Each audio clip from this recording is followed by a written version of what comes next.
On this week's episode, is get it to the big man Manchester United's plan A from now on? Should Dalot really have been given an assist in Fantasy Premier League against Sunderland? Will the fans' up and down rollercoaster of emotions stop anytime soon? Is the out-of-form Carlos Baleba still the number one choice for midfield?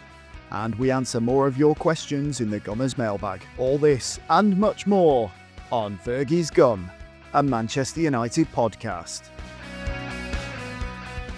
Hello and welcome to Fergie's Gum. My name's Nathan Irvine and I'm joined by not one, but two people this week on the podcast. As always, I've got Mr. Paul Cropper, all the way from sunny Bury. Good to morning. Who tells me that he scored a volley last night at Gig Lane, but I'm not sure. There's no televisual evidence of that. Just believe it. My legs are feeling it today. I feel every bit of the 42 I am. Struggling. And that's why I'm not believing it, mate. And then making his debut, his first appearance on the show, we've got another lifelong Manchester United fan. We've got Ethan Chiketa. I pronounced that right, yeah? Yeah, you got it. Spot on. Fantastic. How you doing, mate? How you doing? I'm good. How are you doing today? Happy? Yeah, we are good. Yeah, I'm happy after the weekend. It's always great to have like new voices on the podcast because we get new opinions as well. We get wild ones from Cropper. He's used to it, talking about Amorim staying and all the rest of it. And he, to be honest though, he did laugh last week when we read out your question, Ethan, when you said about would Gareth Southgate improve the Manchester United team. I think he was ready to abandon this podcast episode. Nearly walked out the back door. I was going. I'm not having none of that. We'll get to that in a bit. But let's dive right into it because obviously we're coming off the back of a victory, which is, it seems usual. We get one every 2 weeks with Manchester United. 2-0 against Sunderland at home. Benjamin Sesko and who was the other person that scored? Mason Mount scored the other one. Yeah. With a tidy finish. The first question that I want to ask both of you, in fact, I'll go to you first, Ethan. Do you think, obviously we have one win and then we lose, we don't draw, then we have another win and then we lose. Do you think that this result against Sunderland changes anything, or do you think we're still in the same place with Amorim and this team? Oh, mate, this is Amorim's team, and the same thing is going to continue happening. And also it's Sunderland as well. Yeah. So there's not too much we can take from that game. I think Sesko scoring, I think that's something. He's scoring those real striker goals. Just being in that position. Those little. But I think a problem we have up front is one thing I can just mention is that we're not crossing to him. He's 6'5". Yeah, he's 6'5". No one's putting on his head. 6'5". So I think that's a problem we have. And Sunderland just gave us space. Sunderland gave us space. Do you know what? I thought it was very interesting that Amorim went direct with the entire game. It seemed like I think we played more direct football than we have in his previous 49 games. Obviously, it was his 50th game and he won it, which is a terrible statistic for you. But he's broken a record because no one has won their 50th game at Manchester United since Sir Alex Ferguson, which is a madness. Which is crazy. But Paul, what did you think about the direct football? Do you think it changed anything? Did you see any like new approaches for Amorim in this one, or was it business as usual?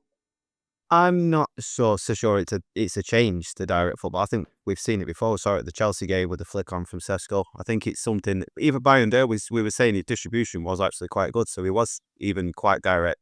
I think that's his style of play, is get it to the forward. I think we saw that at Sporting as well. It's not so much the Ten Hag way, but get it forward, which is why it's end to end the football. I think that's just part of his style. With Sesko, if you've got him there, why would you not use him? If you don't, it'd be ridiculous not to. But like you say, with the crossing wise, I think you've got to look at the people that are actually trying to cross the ball, and that's where the issue comes from. But I don't think we are crossing it. I think that was Ethan's point. Well, there is no one crossing the ball.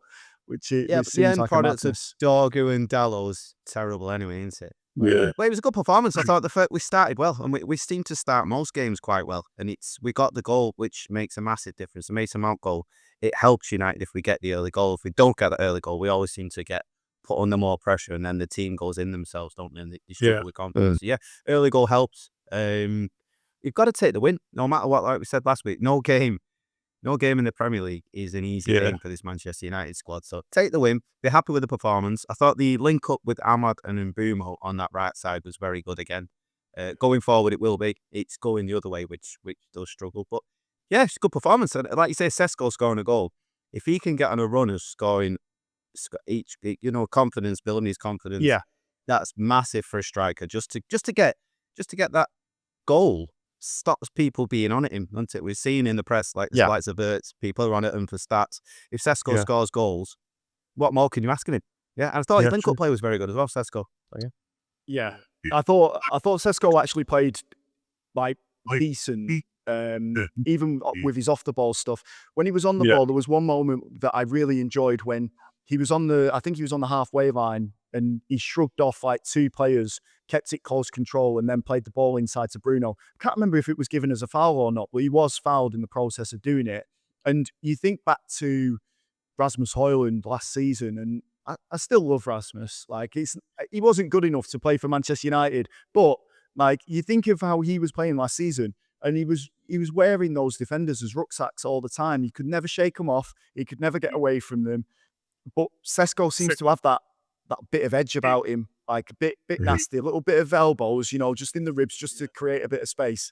So I think, yeah, we're looking positive. I did have it down here as well, because I wanted to talk about the positive things, because we always talk about negative stuff on this podcast. But that link-up play, Ethan, you must have noticed it, and Paul talked about it just then. Mbeumo and Ahmad, that could be the keys to victory, especially at Anfield in a couple of weeks. But what did you think of them? Because they look tasty working together, those two. Oh, they look really good working together. It looks really good. I think again, my issue is we've got a 6'5". Sorry to bring it back to Sesko. And Mbeumo and Ahmad do the exact same thing. They want to cut inside. Yeah. I think there were two shots on goal that exactly the same.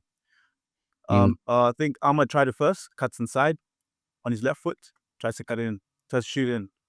Second time, Ahmad cuts inside and then lays it off to Mbeumo. And Mbeumo, exact same thing. And I'm saying it's good, but all of them, they don't cross. They don't cross. So I think. Do you think that's where Sesko will get most of his goals though this season? Because I think he's more versatile than that. I think when we were talking about feeding Højlund last season, getting the ball into him, Garnacho, Rashford, Anthony, doesn't matter who ended up playing out there, they never put the ball into him. But I feel that's more out of design than it is for a tactic. I think it's more out of design from Amorim's way of wanting to play than it is from the players just like, well, we're just not going to cross it. Yeah, because I think where we get the benefit of his height, which is great, and it's proper old school, industrial style Wimbledon football, where the goalkeeper boots it out, big man jumps, flicks it onto the little man in Mbeumo, who's playing really close to him, and he's causing havoc. And you look at the likes of Haaland now, like the tippy-tappy stuff, yes, City are still doing it, but it does feel like there's been a shift this season, especially, where it's like, get it to the big man, get the knock on, and we'll be in on goals. So I kind of think that's where the goals are going to come from, those flick-ons rather than the crosses in and he nods it home. Yeah. But I think the link-up play between Mbeumo and Ahmad is really good. Is really good. I think I like, when Ahmad takes it in and Mbeumo cuts back inside, just creates a bit of space for him to kind of dribble inside the box. So I think the link-up is really good. I think, is that going to be important? I've asked Ethan that question, and you mentioned it before, Paul, but do you think that's going to be the keys to like a successful season? Having Mbeumo and Ahmad, who are not defenders, but if we can get them ticking and working together down that flank. Do you think that could be something that we look to kind of exploit every game now? Well, when I think about the United team, I tend to think about if I was playing against them, what would bother me. Tesco's height would bother me straight away, but also that right-hand side would bother you, wouldn't it? If you got those two in team, we missed Ahmad last week, didn't we? Against we played away, we missed him, and he will work. He's very good. I think he was one of our better players last year. You know, I'm not a big fan of him in that right wing back, but I think when, like I said, the teams at home, when you should be dominating, it's a good tactic to have because he just plays as a winger, and so he doesn't play as a right wing back at all. He just goes for it, and it would be you wouldn't want to be the fullback playing against them two because Mbeumo makes really clever runs. He makes runs, like you said, to make space for him, and he's a clever player in Mbeumo, and together, good players will cause havoc, won't they? So yeah, I think there's something to look to capitalise on. I like what you said before when Mbeumo is only 10 yards away from Sesko. He's in and around there into this week, and that's something they've obviously worked on, and that's something you want. But yeah, good players will cause havoc. So yeah, it's something we should be looking to capitalise on.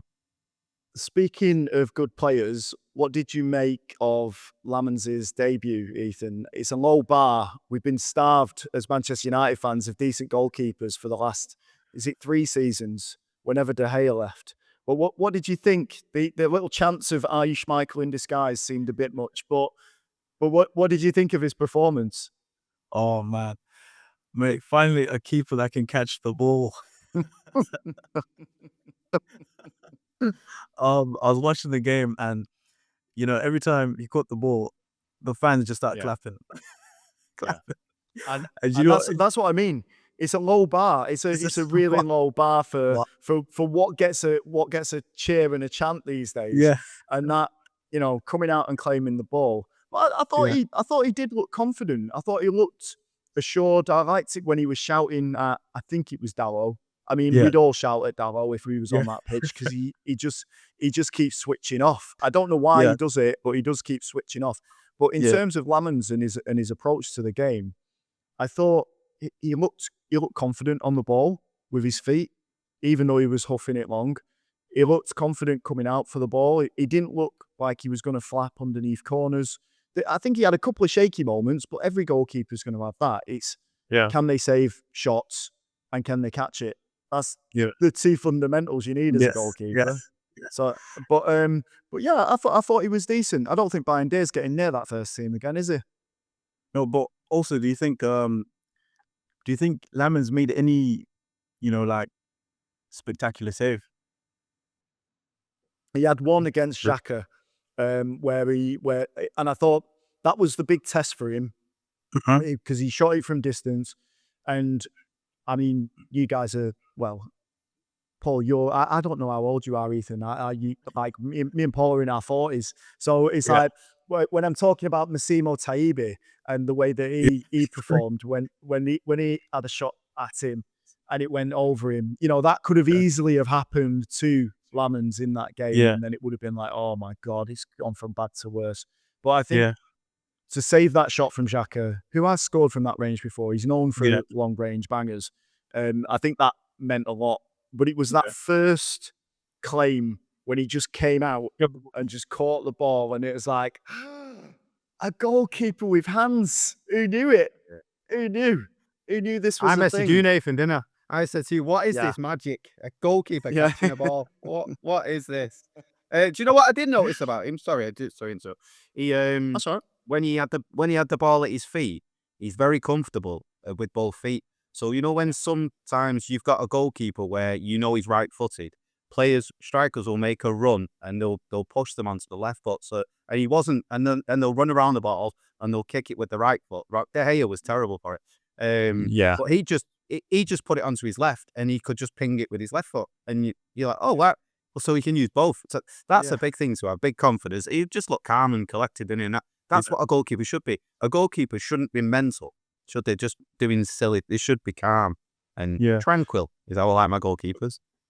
But I think this season specifically, it does feel like that the Ederson, Alisson prototype goalkeeper that plays it out from the back has been replaced.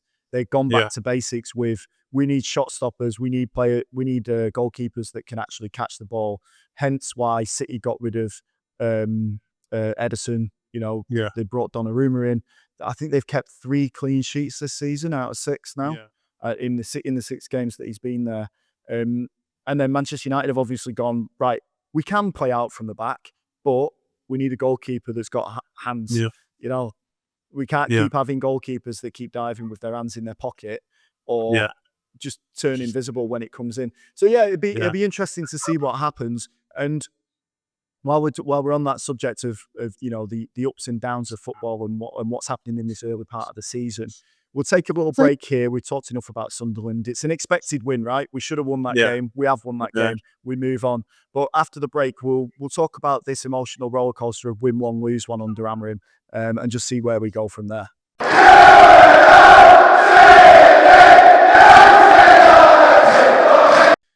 Right then, so we did beat Sunderland, which, as I said at the end of the last bit, it was expected. Should win games like that, especially at Old Trafford. But I just wanted to touch on the fact that we're back to the high, and we keep doing this under Amorim. We keep having these highs of we've won a game, but it's always the next game because we keep winning one, then losing one. It's Liverpool up next at Anfield.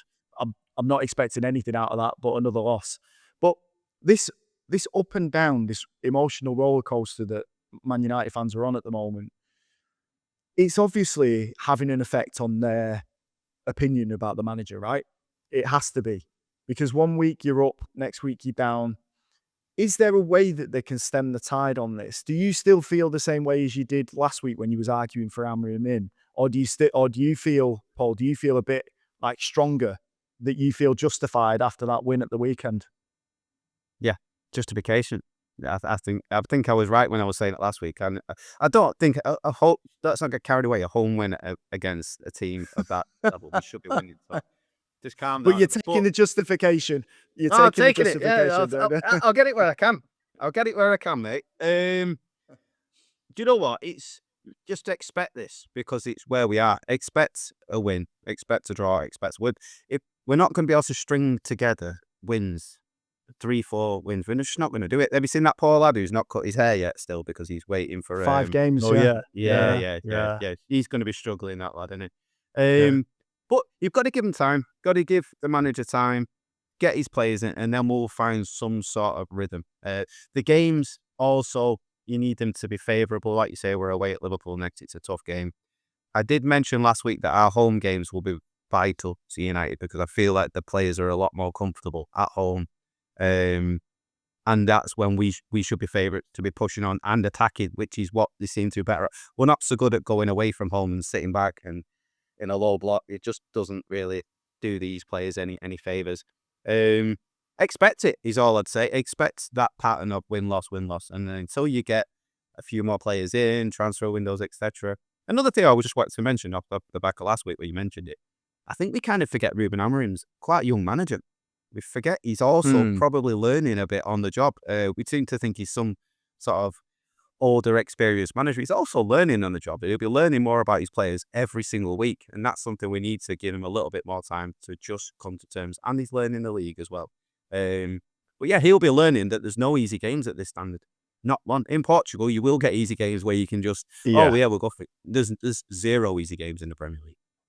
Expect it. I think Talk of the Devils interviewed Scott McTominay, or Andy Mitten interviewed Scott McTominay after their game in Serie A the other day.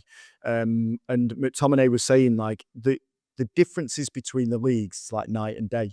Because in Serie A, you will get those games where you're expected to win and you cruise. And it's not the same standard as what the top teams are. But he said in the Premier League, it's just everyone's up for it. Everyone wants to win. Everyone can win. Everyone's got that dangerous player that can just produce a bit of magic. So I get what you're saying. Like it is tough. But I haven't actually asked you this, Ethan. Are you Amorim in or Amorim out at the moment? I know it changes every game, but where are you sitting right now? I think, Amorim out. It has to be. It has to be. I'm sorry, Paul. It has to be. But has to be. why do you think that then, Ethan? Why do you think? I mean, I understand where we are as a club, but we're just going from bad to worse, from bad to worse. Because this season, if we're not careful, relegation. Last season, Mm, I think for me it was with Ten Hag. It was, yes, during the league we're playing poorly, but mm, cup, cup, cup games, cup final, yeah. I guarantee we'll win. That final Mm, we had against Tottenham, um, if it was Ten Hag managed team, would have won. I yeah. really think would have won.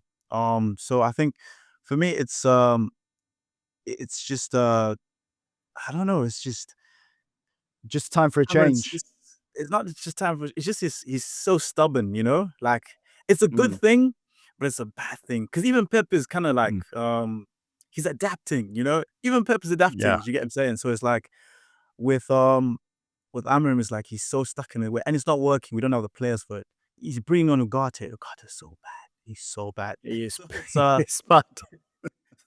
so it's like you know I get, let's say he's doing it now for he doesn't he's doing it now, but adapt. You don't have the players right now, so like at least because now it's a situation where Cunha's having to compete for a position with Mount. Yeah. So Mm, I think I don't know. I don't know. yeah. Maybe I'm I don't. wrong, but I don't.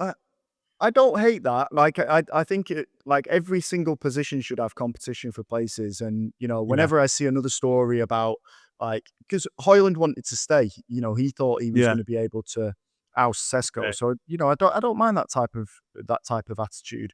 Um, I can't keep seeing reports of like the likes of Joshua Zirkzee, which came out yesterday. Oh, I want to leave. I'm not happy about it, and it's a World Cup year, so I want to be playing. And the same with Kobe Mainoo as well. Like, I get that Amorim has to, and this is where I'll give him his dues. I get that Amorim has to select the right players for the right system at the right time. But yeah, then you have to ask yourself, as a player, as Kobe Mainoo, as Joshua Zirkzee, you're not good enough. Like, surely you're not good enough if you can't get past these guys. What do you have to do to get past yeah, these guys? Because you're not doing it. There's no one else to blame. It's yourself. Like yeah, we can go running and hiding and saying, "Oh, I want to go and play in Serie A where I'll get to play every week." Why? Why don't you try and work harder here to try and get into the team? And what makes you think that you're privileged enough to just go to AC Milan and just walk straight into just the yeah, first team? What yeah, what makes you think that that's going to happen? But sorry, I've gone off on a tangent here. But I wanted to come back to a point there that you just made about Amorim out. The more time that passes, and the more I look at Ange Postecoglou at Forest at the moment, and how he finished that season, I, I can't. That's a black mark against Amorim's name. How he got outdid by Ange Postecoglou in that yeah, final, like is unbelievable, yeah, unbelievable. Players or not, like he made changes in that game that just they weren't right at all. yeah, And so you can blame the players as well, but you can blame Amorim as well. How he got outdid tactically by Big Ange, mate, not having it. Paul, you can shake your head yeah, all you want, but it's, it's big Ange 1 at yeah, Ruben Amorim 0 when it comes to that. And this is the thing, right? I think that was the start of the roller coaster with Ruben Amorim. That was the start of the roller coaster there. That was us before the final. We were going up. It was the click, click, click, click, click. We're all sat in. Where we going to go? Maybe we can, reach the promised land. We'll win a trophy under Amorim. And then ever since then, since this season has started, after we lost that game, it's been, lows, then highs and lows again, highs and lows again. And I think that's where fans have basically gone, I don't know. I don't want this inconsistency anymore. I just want to be able to win. Now, I know that, Paul, I know that you've got, obviously, the opinion of keeping Amorim in. But can you see it from that kind of point of view where people are like, I just don't want the not knowing anymore, this irregularity of wins or inconsistencies. Can you see it from their point of view, even if you don't agree with it? No. No, I can't. No. What we all want to win our games. Every team wants to win the games, but it doesn't happen. We're 3 points off City. Mm. I just don't just accept that the league isn't what it used to be. You don't walk over leagues anymore. Special teams will come along, the Liverpool team, the City team, they will dominate the league, but That's an irregular thing. It doesn't happen where you just get wins. No, accept you're going to win, accept you're going to lose. Teams will win and lose. I don't see why you lose a game of football and it's all of a sudden, no, we have to rip everything off and start again. No, you do lose games of football, especially when like I keep saying, when we've got the players that we've got. Just accept the fact that it's going to go. At the end of the season, then you can go, right, well, we finished 10th. Is that good enough? Well, maybe not. No. Oh, if we finish 15th, that good enough? No, it's not. We might finish 8th. We don't know where it's going to head because we need to let the team try and build up some consistency. We need to just be patient. Called for it last week. Called for patience last week. Don't matter if you're on a roller coaster. You're having a ride, aren't you? Enjoy it. Yeah, well, it depends if it's going into a brick wall or not. Because don't want to be holding on to that. So do you think? So I'll just ask the question then. If we don't make Europe this year, and I'll ask you first, Ethan. Do you think Ruben Amorim will get to the end of the season? Secondly, if we don't make Europe this year, do you think he deserves to be fired? I know you already want him out, but Yeah. would that just be the icing on the cake? You see, we can't be expecting Europe with the way, like Paul was saying, the way the team is right now. We can't be expecting Europe. But what irks me, what gets to me is that our team, we've got good players. Like I was, I think when we were watching the Chelsea game, and I was going player for player. I think if we have a combined 11, we've got more players in there. You know, so for me, I don't think he's gonna make it to the end of the season. I don't. I think this continuous inconsistencies, and the thing with Amram, he sometimes tends to lose important games. So yes, I don't know. I'm sure he'll probably Paul, make it to the season, but yeah, I'm not too sure. So you obviously think he should get to the end of the season. I don't mind. Like if he stays to the end of the season, then so be it. If he doesn't make Europe though, Paul, does he get to go into another season? Obviously, I believe he should do. I think he needs two full seasons minimum. That's what I believe that managers should get. If he doesn't get Europe, no, I don't think he'll still be the manager next season. No, I think that's. Do you think he should be? Do you think he should be though? You should. He should. Yeah. Just because I just want him to be allowed to bring in 2 brand new midfielders. Just give him them. And then just see where we are there and then judge him, please. Like I've said it a number of times. If you took Newcastle's 2 centre midfielders and stuck them in this United team, we'd be challenging for the top 4, guaranteed. It makes such a big difference, Nathan. That hole in the middle there, if that's improved to the levels of what it can be improved, because it is so bad at the minute. Like you mentioned Ugarte before, Casemiro's legs went 18 months ago. Bruno shouldn't be playing there. Mainu's obviously not doing enough in training to get the worst Manchester United centre midfielders out of the team. So he's obviously not doing enough there. If you upgraded them to 3 or 4 levels, it makes such a massive difference. And that's all I want. I just want him to be fairly judged, because I don't think I think he's getting criticism because of the recruitment from the last regime, if you like. So yeah, I just want him to be fairly treated with the proper midfield in there. And then see where we are. But I think so I get what you're saying, but then, and I guess this is the sticking point that we've had since we talked about this, but he has the players that at his disposal, and that's it. Like you can't say, oh, well, I can't do anything because I haven't got this. Unfortunately, that's the way that the role is. It's like any of us in our jobs. If we've got the basic tools necessary to be able to complete our job on a daily basis, or complete whatever tasks it is that we need to do, but we'd like a faster computer or a faster car to get us places or something like that.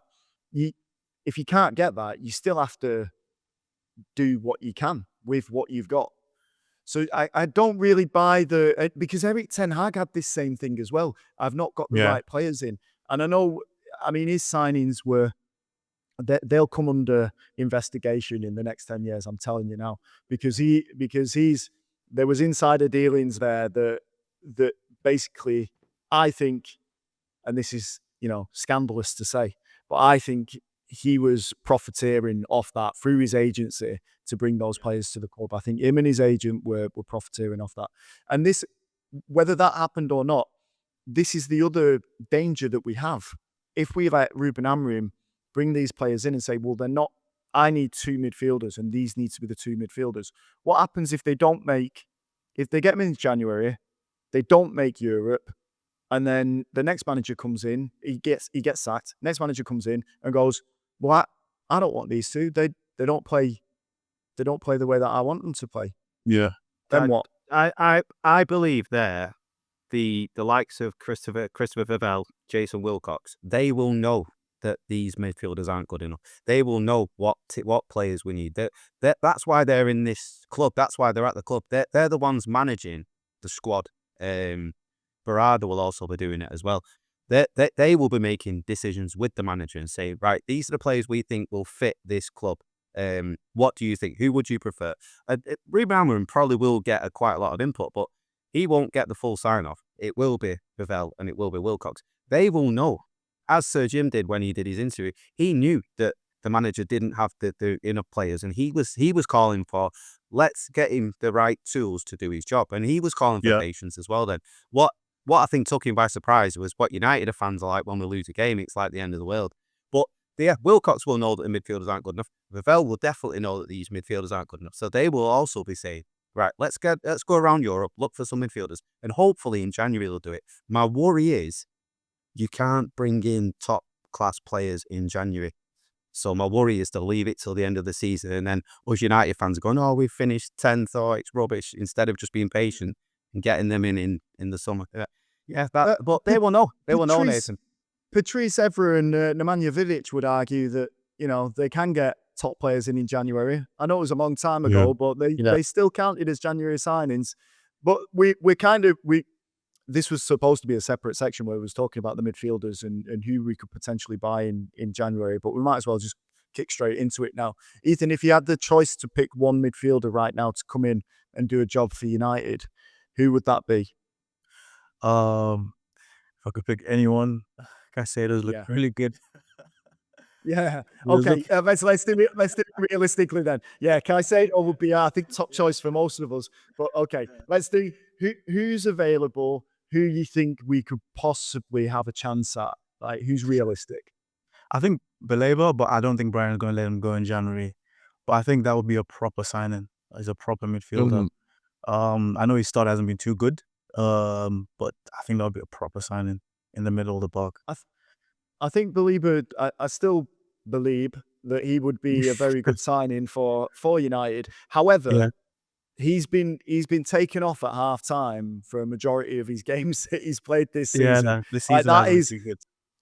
Yeah, anyone that's getting taken off or hooked at half time, you have had a stinker for 45 minutes. And that it could be, there's 2 ways of looking at it. You could look at it as, it's his head's been turned and he can't concentrate, and he's just thinking about Manchester United. Or you could look at it and go, is he trying to drive the price down? Is he trying to literally self-sabotage himself? So when he does come to January, they go, all right, okay, you play him, you're doing bare minimum, which is more than what Alexander Isak did, at Newcastle. He's playing, he's doing bare minimum. It's not like the most obvious sabotage that you could get, but there must be some form of truth in there that he's either affected by that noise or he's doing it on purpose to try and orchestrate a move. But I'd still take him.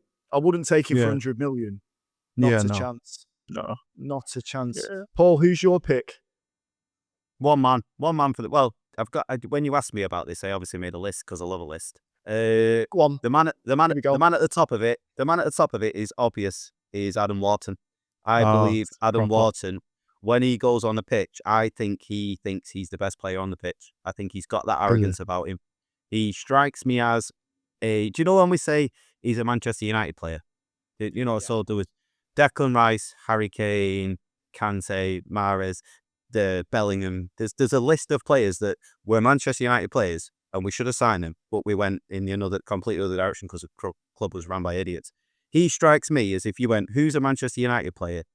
He is the one that you can't go and get Declan Rice. He should have been a Manchester United player.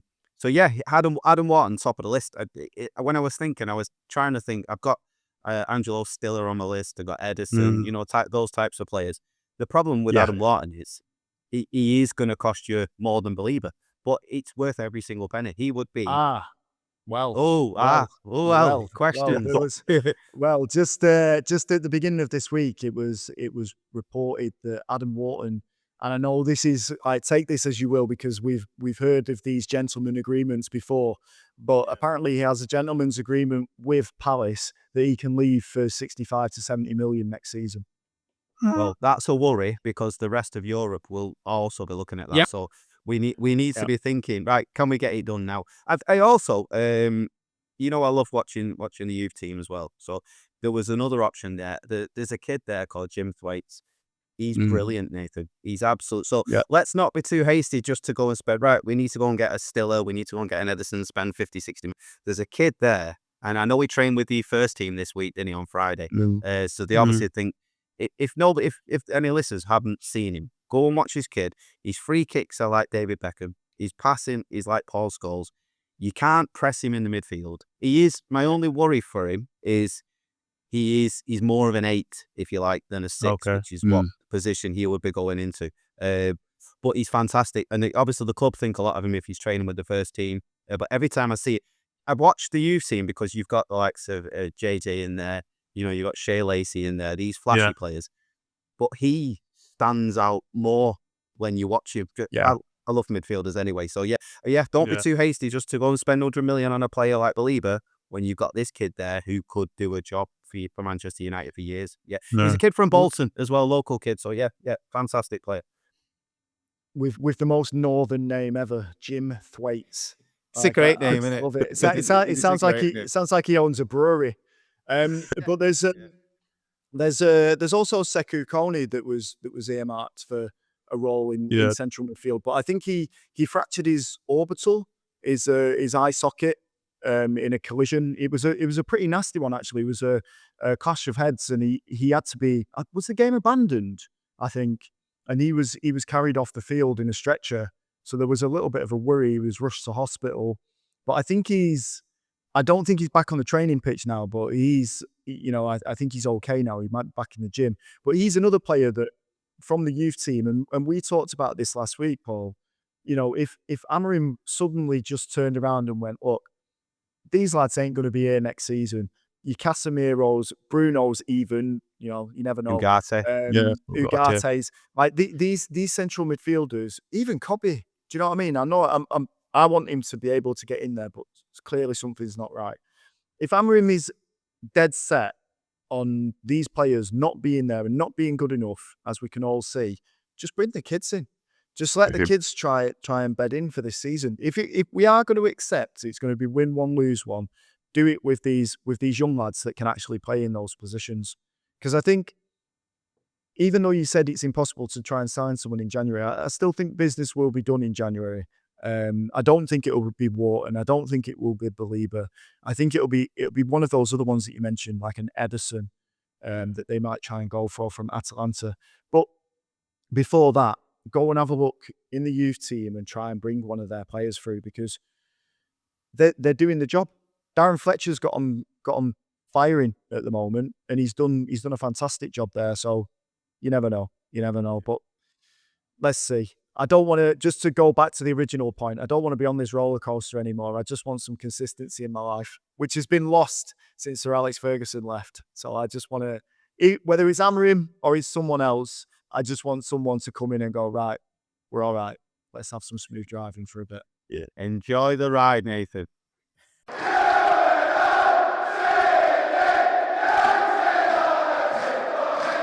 Right, Paul, let's do it. Open up the Gummers mailbag. What have we got in there this week? Open that zipper. Sorry. Dino says, do a solid goalkeeper, quality wing-backs and centre midfielders with legs make Amorim's system a success. Oh, well, obviously. Obviously it does. But that's the thing. The problem is that I think he's trying to play this system. This has always been the point, right? This has always been the point. Whether he's got the players or not, doesn't matter. He's got the players that he's got now, and he has to get something out of them. So, can you play this system with these players? Maybe against the weaker teams. Can you play this system and challenge for the title top 4 Europe? Probably not with these players. So I think when we do talk about getting those players in for this system, of course, I mean, you're upgrading those players anyway, whether they play in that formation or not, or play with those tactics or not. If you get another wing back and Darrow never has to see the pitch again, you've made an upgrade. If Dorgu, who I still think has potential, but if Dorgu is replaced with someone else who can play left back, and he's an option off the bench from who can play left or right as a utility player, amazing. 2 midfielders that can actually play in that position, of course. So I think it's fairly obvious that it will be a better system. The problem is will that system work within the Premier League? Like that's the thing. You can bring those players in. Will it work? Look at Liverpool at the moment. Kirkes, Frimpong, they look out of their depth. They look awful. Kirkes, obviously they'll have the game of their lives against us in 2 weeks. But Kirkes and Frimpong, Kirkes looks like he doesn't have any communication skills with his centre backs, so he's struggling. And Frimpong is a right winger. He doesn't play like a wing back. And Frimpong will suffer more against Premier League attackers because it's always on the move. You don't have that time that you used to get in Germany. You have to be on the move all the time. Kirkes, though, was a surprise to me. But that's what I mean about this system. I don't know. I don't know. They'd obviously be an upgrade. Would they be challenging for the title? I don't know. What do you think about that, Ethan? Oh, same as you. I don't know. Obviously, like getting better players. Obviously, the system is bound to work, but challenging for the title, I don't know. I don't know if this system in this day and age is pragmatic. In terms of are we? Because I liked how we were playing the previous game against Sunderland. We're on the front foot, we're attacking. But the system, I don't know. I don't know if the system does a lot for our attackers. I don't know if the system does a lot for our attackers. But going back to your point, I think, getting a good keeper, wing backs, good midfielders, I think that'll be really good for the system. Yeah. And I think we'll get something out of it, but I don't think we're gonna challenge for the system. I mean, Paul, it seems pretty obvious, but that's like, it's a huge part of the team. I think whatever system you're playing, if you can replace that amount of players with quality, I think you can only get better, right? Even if you was in charge, the team would only get better, even if you'd lost 20 games on the spin. And so Jim was still like, I trust in him. I trust in him. He'll be fine. Yeah, like you say, those positions in this formation are major positions, though, aren't they? That's the thing. We've got weaknesses in the main positions. If you go goalkeepers, like you say, throwing one in the net all the time. I mean, look, the goalkeeper's catching a ball, and we're all stood up, aren't we?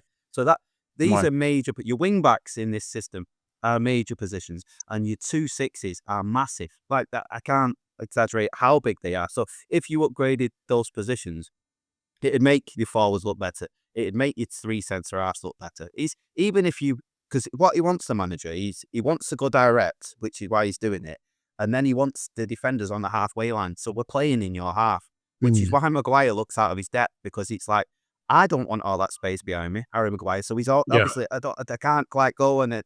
But if you've got a defender with pace, he doesn't care. He's like, if Van Dijk will go, I'll race you, mate. So Van Dijk can play on the halfway line. So if you get the right players in the system will then be what the manager wants. You can play in their half and you can dominate games. And we saw it against Chelsea. We can go at teams, or we can go at teams. It's just they need consistency with it. And the early goal again, I keep talking about the early goal. If they get that, it's massive.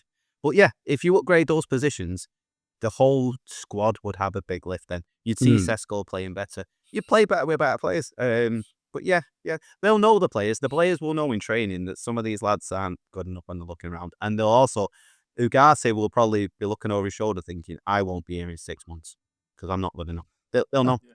They'll know. Yeah, more than likely. Yeah, good I'm going question. to pull Good you up on question. I'm going to pull you up on a point there though about Van Dijk. He does not like playing with that amount of space behind him.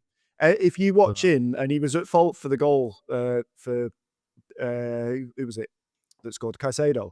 Is it Caicedo's goal? He was at fault for that because he kept backing off and backing off. Yeah. And that game against United, when you remember when Bruno scored from about 35 yards against against Liverpool, because Van Dijk had backed off. He was like, right, we're going to have a race. But even, I mean, I shouldn't be talking about Liverpool players anyway, but they need to find someone to come to play alongside him because they are fragile at the back. Again, they'll be like prime Maldini when he plays against Manchester United in a couple of weeks. But against everyone else this season, they have been shaky. And this is the type of game, and I know it's dangerous, and we'll talk more about this on the next podcast, but United should go at them. They should get at them down those flanks because Kirkez is the one that's going to be on that flank with Mbumo and Ahmad. Yeah. So he could get taken apart down there. But yeah, just to close out that question, just to close out the answer, sorry. Yeah, 100%. But I mean, this team of players, this squad needs upgrades all over the pitch. And even like, understudies. If Sesko's out, who's going to come in? Because Xerxes wants to leave and go somewhere else where he's going to get to play. So, maybe Chido Obi gets to come back in. Who knows? Yeah. Go on. Have you got another question there?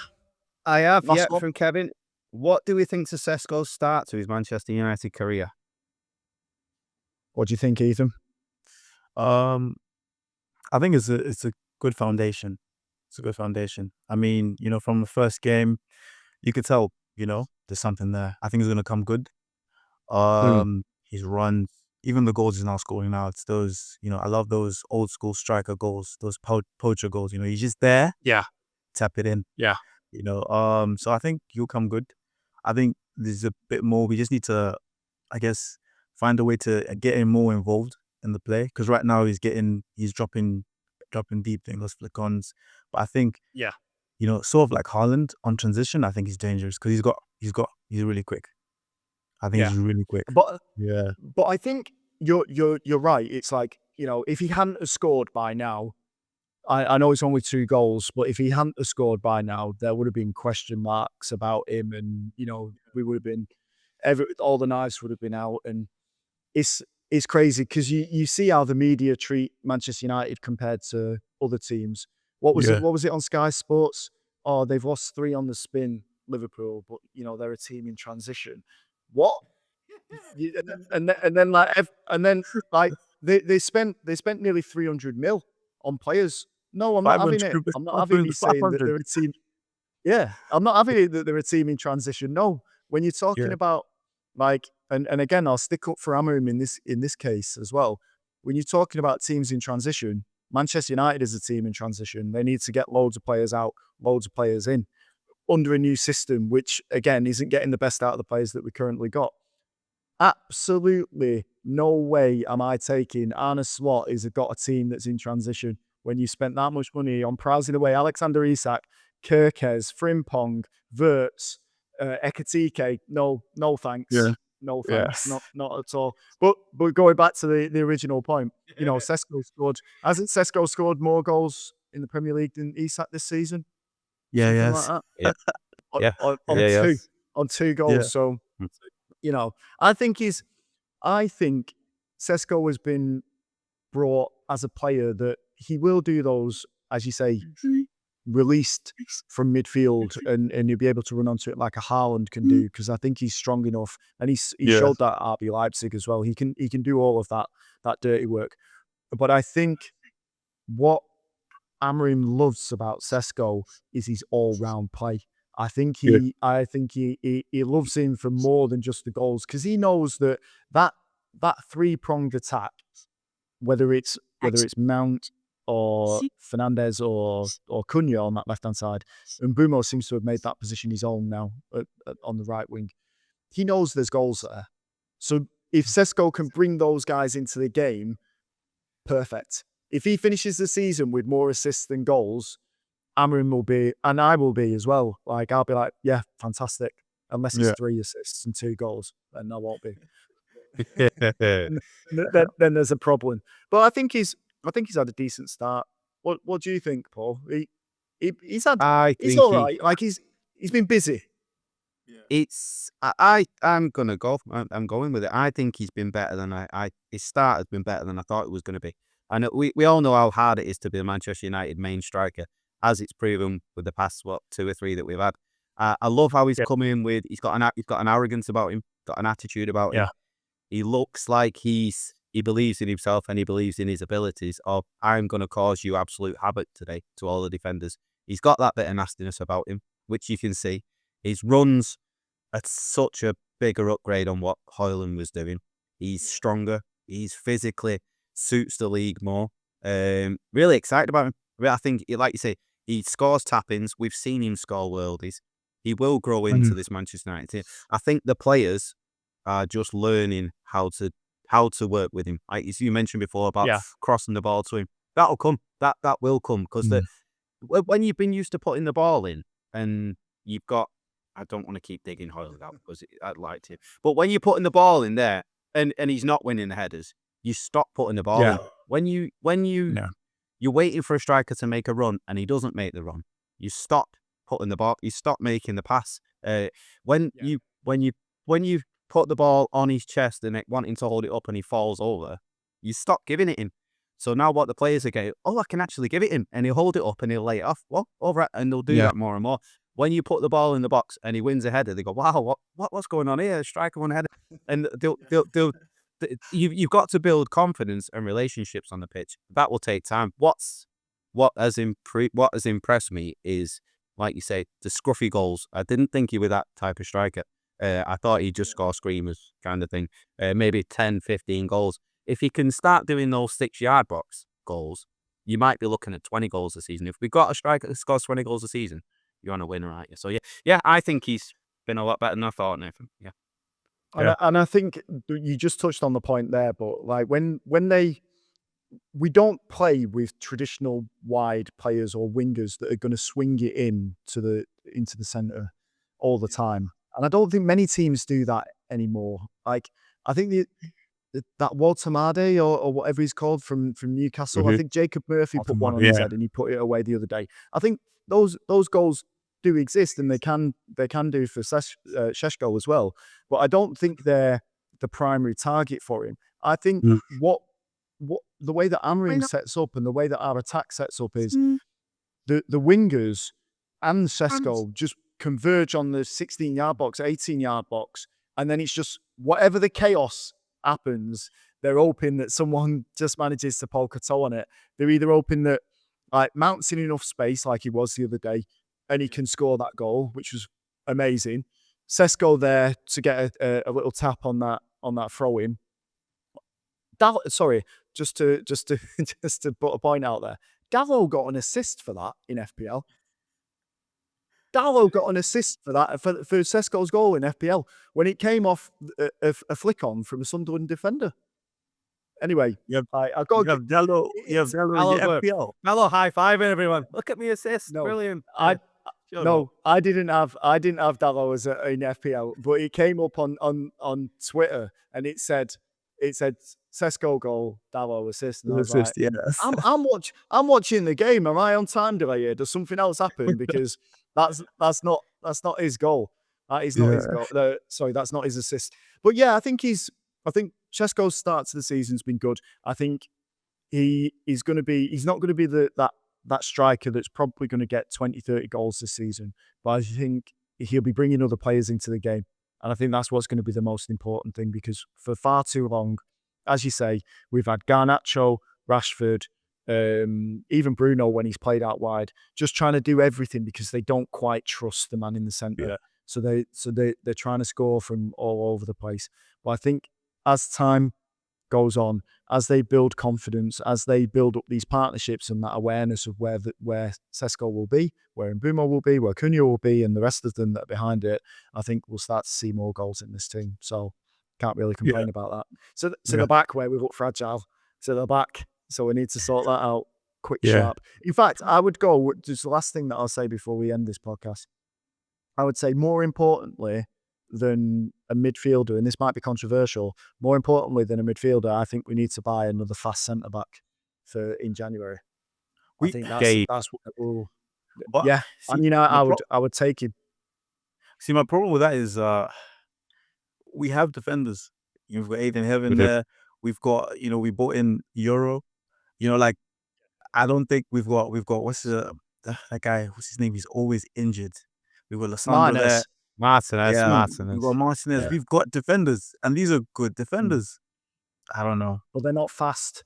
Yeah. And I think when you look at, so if you're starting two defenders, right? So you start Euro at right centre back, you start De Ligt as the centre back, right, in the middle, and then that area on the left is just a problem at the moment. And if you haven't got the confidence that all three of you can get back, or at least De Ligt knows that his two mates at either side of him can get back and sort this situation out, I think that just breeds like inconsistency, and also a bit of fear goes through the team, especially when you're trying to play that high line and you are running back. I think if you had Mark Gay in there, or you had, because Aiden Heaven will come into it eventually, I think he's still a bit raw. If you had someone else that was on that left hand side that could get back into position and actually tackle, not just stand there like Shaw does every now and again, I think you'd be kicking on. So yeah, that's my controversial opinion on that. I don't know if you agree with it or not, but doesn't matter because I'm going to end the podcast there.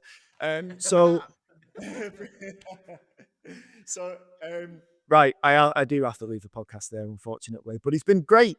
It's been great having you on, Ethan. Hopefully get you on again sometime soon. Yes. Thank you. It's been good having you on. Always good to have you, Paul. Even if you do have your controversial opinions about Ruben Amorim. Content creator now, Nathan. I've got to give you things to talk about, Anna. That's what I'm here for. Exactly. You are. I don't know if you can be classed as a content creator if you're not creating the content. I think you're more the actor, mate. I think that's okay. It. I'll take it. That's good though. That's good. I like it.